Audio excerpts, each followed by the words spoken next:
It's time now on the programme for Media Watch, and Charlie James joins me here in the studio. Charlie, hello. Hello. And you're going to be starting us off then with some online reaction to Theresa May's big speech on Brexit. Yes, so this was trending globally on Twitter after her speech. So there was a lot of people online reacting. The main hashtag that was being used was Road to Brexit. This was a moniker given by her office to the series of speeches that she's giving to lay out the Brexit plan for the UK. And people, of course, because it's the internet, having fun with that and tweeting what they thought the road to Brexit was like this here. And then you can see Theresa May teetering on the edge. There, a lovely seascape. This one getting moved around a bunch too online. So people having fun with it. But there were also European politicians taking to Twitter to put their reactions up there. This is Michel Barnier. He is the chief Brexit negotiator for the EU. In a tweet that seemed to be positive, but some people were debating whether this was actually a sort of threat or not online. And then a German politician, Manfred Weber, who leads the biggest party group in the European Parliament, expressing his unhappiness with the speech, saying that he's even more concerned than he was before. And of course, any story with the UK, Foreign Secretary Boris Johnson always has to pop up. He was actually supposed to be at the speech, but was stuck in Budapest because of weather. And he tried to bring it around to something that everyone in Europe can agree upon, saying, I have been delayed by our common European winter weather on which we will remain in full agreement.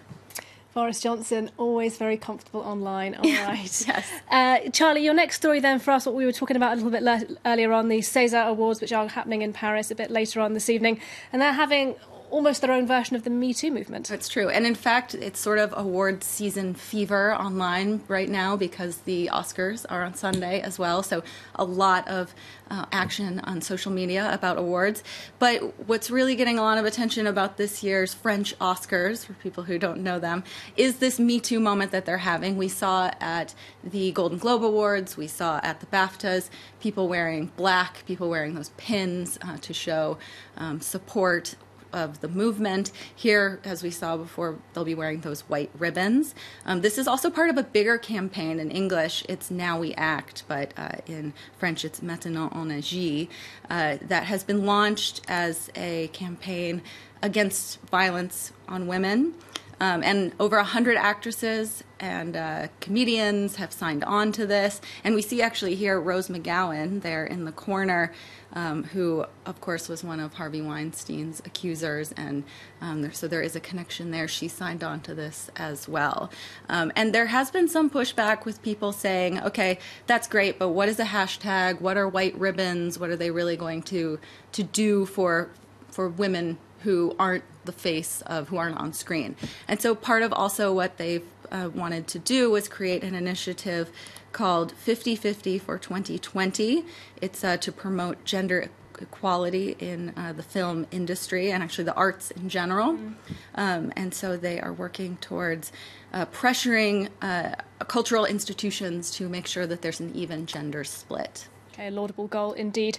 And finally, Charlie, from you, you tell me the moon is getting a major cell network upgrade.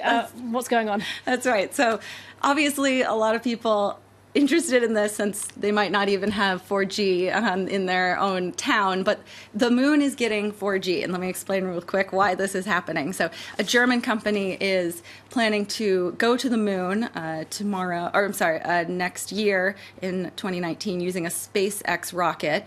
And they want to look at the old rover vehicles that have been left there. And they need internet, fast internet, to transmit these images back. So Vodafone and Nokia have jumped on saying, okay, we're going to bring 4G internet to the moon. And obviously some people online not thrilled about this. The recording artist MIA saying, couldn't even get 4G in Fiji, don't need to see a bunch of ego selfies from the moon, thanks. And the Twitter is just full of people saying, here's one saying we can't get 4G in Wales, another signed from the entire population of Mumbai.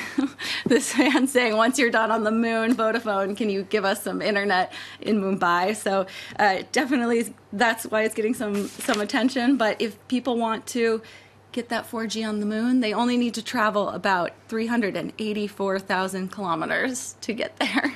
So worth it for that little bit of faster internet. Charlie James, thank you very much there with Media